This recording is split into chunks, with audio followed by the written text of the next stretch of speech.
Hello বন্ধুরা, কেমন আছো? আশা করছি সবাই ভালো আছো।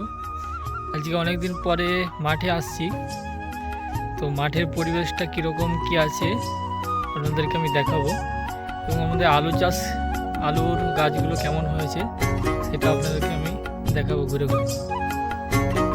পুরো মাঠটাই দেখতে পাচ্ছেন, সব চারিদিকে সব আলু, যতদূর চোখ যাচ্ছে চারিদিকে শুধু আলু আর আলু।